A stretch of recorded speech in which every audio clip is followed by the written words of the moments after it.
Uh, Hello. The blamed, and the blameless. The blamed and the blameless. What do they have in common? Let's start there. The blamed and the blameless. What do they have in common? So, the blameless has something in common with the blamed in that the blameless is a subcategory of the blamed, because the blameless cannot be allowed to be untouched. It has to be destroyed. Yeah, that's how it is. So this is the reason why I have empathy or compassion with the blamed. It's one of the reasons, because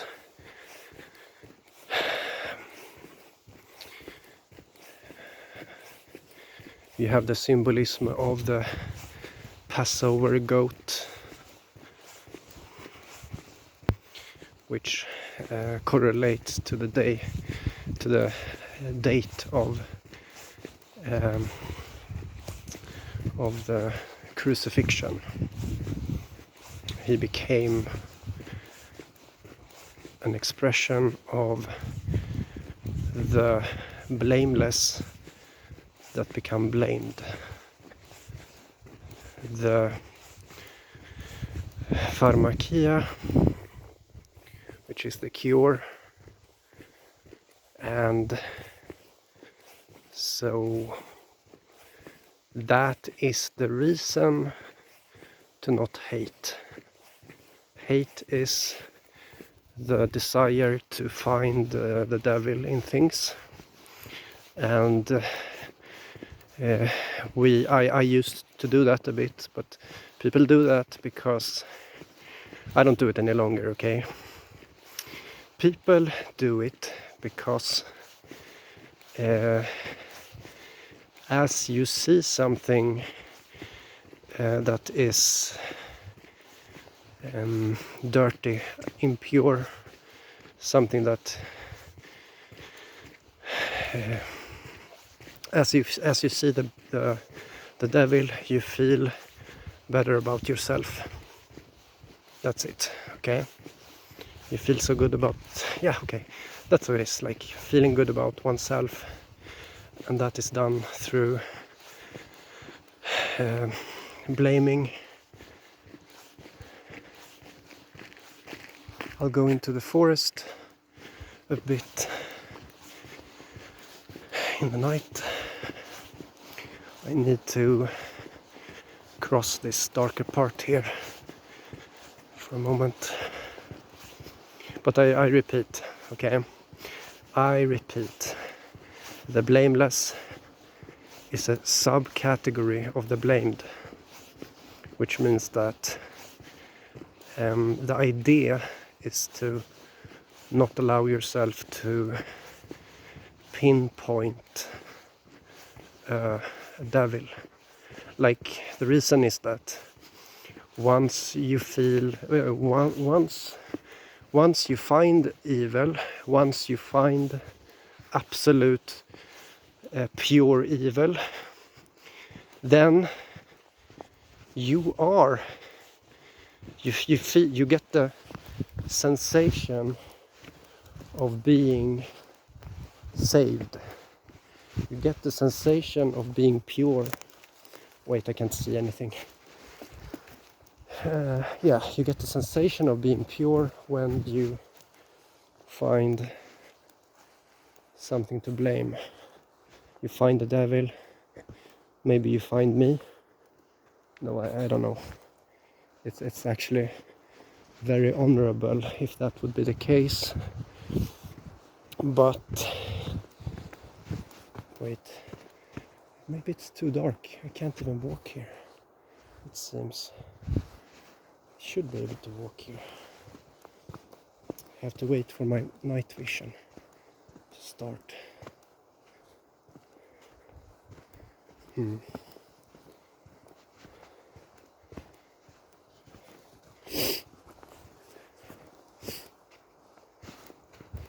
Yeah, okay, so people will like, this is a very natural desire to find the devil. Like, you want to find the bad guys. You want to find the bad guys, and this is because it makes you feel pure. That's why you do it. I promise you that. It's and here's the thing. It's just a perspective. They will happily be your devil. They will happily be your demon. But it's a lie. It's not true. Okay?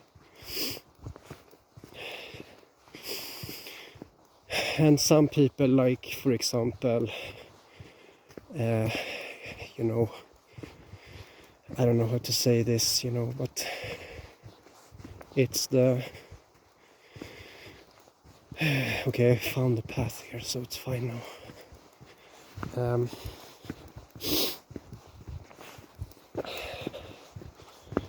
But, okay, let's get back to the fact of the blamed. I mean, it's an excellent subject. Sadly, no one talks about this because they are religious indoctrinated, which means that they will.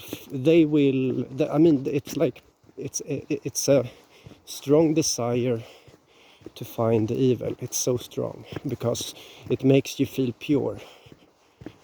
It's so, and the what you should do is to not do this. It's so easy. If you realize that finding the devil is simply an illusion of purity in yourself. I mean, this is how it works. This is the idea of scapegoating, is that you place your sins onto the goat, and it is like one is slaughtered and one is exiled, the exiled goat. And the Hebrew word for the devil is Azazel, which means it can be literally translated to goat that walks away. It's the goat that is exiled. It's the goat that is not welcome. And this is done because of denial. People want to deny so that no changes occur in a sick society or a sick group, like group dynamic where there is denial of things, like general denial of things. And so instead of facing problems like face on, you find, like, this is how it works, okay?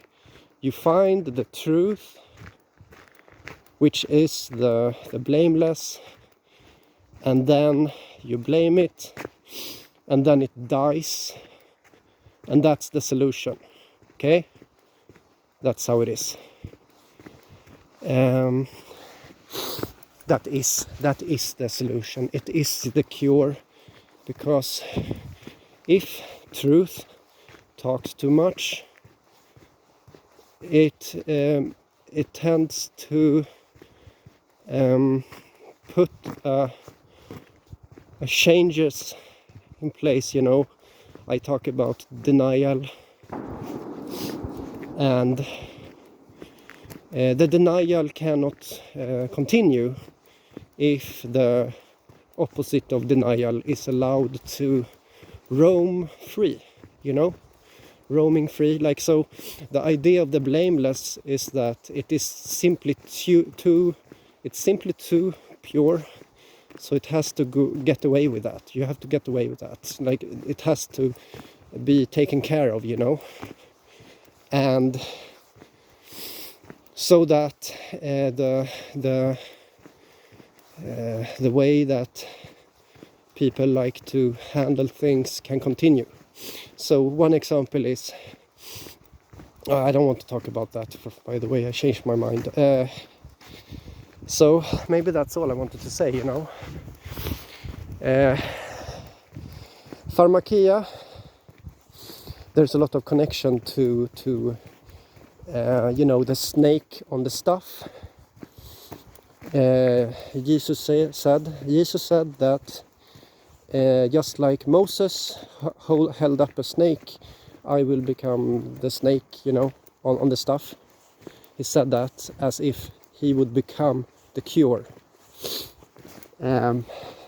Just like Moses cured. Okay? That's why. Like it is a literal way of him saying that I will become the snake, like the perceived snake, which is the devil. Okay, it's perceived like that. It's what seems like the bad thing, and he allowed himself to become that. And so when, like, now it's 2000 years later, and what is going on? Well, a constant desire to find the devil everywhere, a constant desire to place labels on things that are evil. Okay, and this is the problem. This was the lesson to be learned. Like, this is the biggest lesson, in my opinion, of the entire Bible story, because it connects Moses to Jesus and all of that, and now I'm out of the forest, and yeah, it connects to those old stories about Moses, you know. And if you believe in these things, then, you know, people supposedly believe in these things, and if that's the case, like, what's the problem? You know, I'm telling you that it is about, like I told you in the beginning, what does the blamed and the blameless have in common? Well, the blameless is a subcategory of the blamed. That's how it is, because it cannot be allowed to exist. It's not allowed. And so you get words like pharmakia, pharmakos, and it is not allowed to be translated into scapegoating, so they translate it into magic. But because if they would translate it into scapegoating, there would be this intrigue between Semites and, you know, between Judaism and Christianity. There would be this really obvious contrast that would annihilate the entire religion, you know, because it would create so much hatred. Because, yeah, there is a definite thing here going on that you can check for yourself, and I'm telling you that if pharmakia would be translated into scapegoating, which it is, it really means scapegoating. Well, we would have another, like, only one of the religions would have survived. You would either have Christianity or Judaism, you see. But there is both, because there's something to learn I mean, it's allowed to be like that for some reason. I don't know everything, guys, but what I know is that if pharmakia, pharmakos, and these things would have been translated to scapegoating, then then one of these, like like Judaism wouldn't have existed at all. Okay, but that's not how it is. But I'm not telling it to be like that. Also, I'm telling you that there is an error in the translation. Okay, and I'm telling you that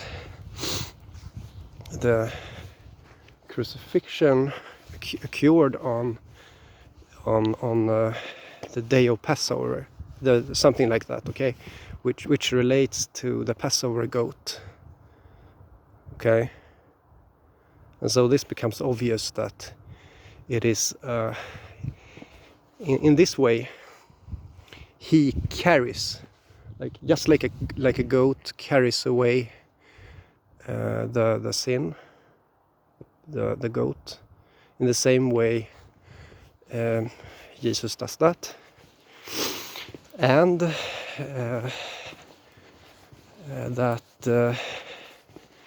that means, I mean, it goes kind of hand in hand with the story, right? In Christianity, you have it is a lamb, right?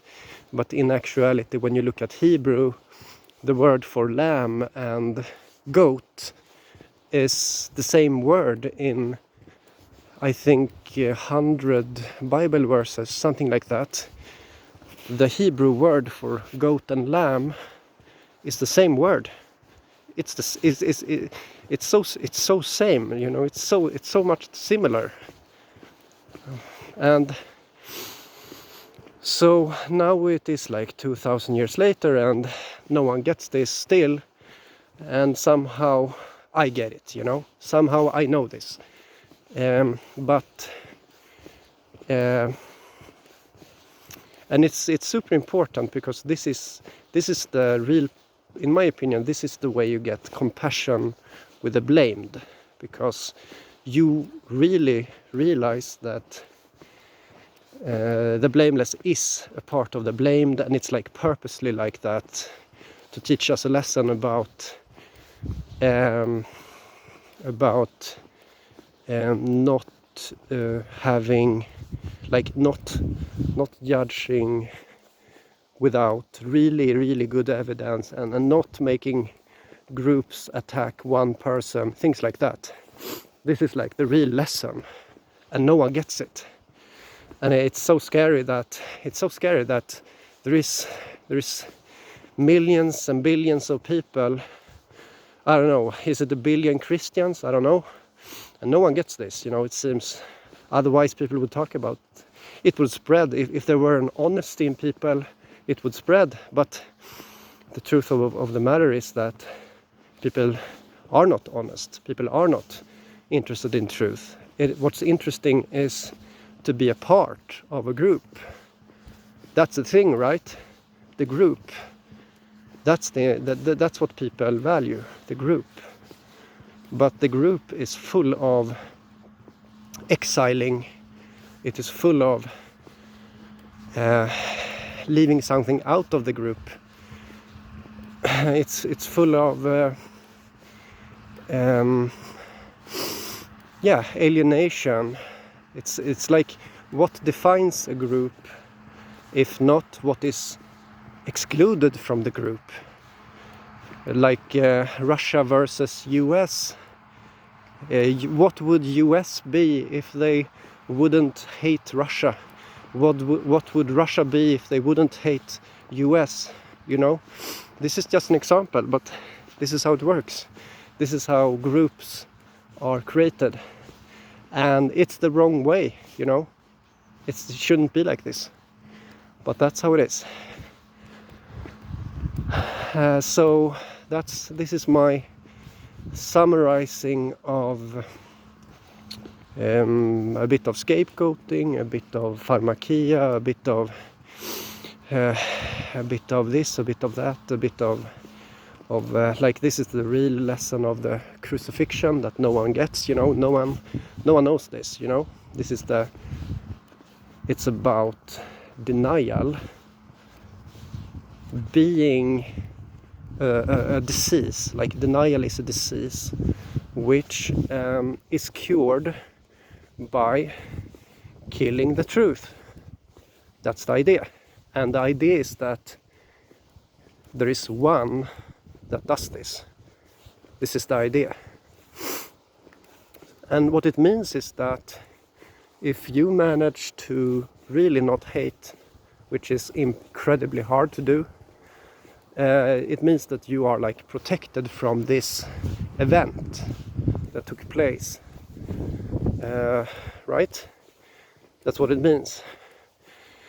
But the funny thing is, like, I come to this conclusion on my own, and I'm not really part of any like group, or I wouldn't say that I'm even part of some category here, except for that I really see, like, I agree with Christians on some things, and very, very many things I don't, you know.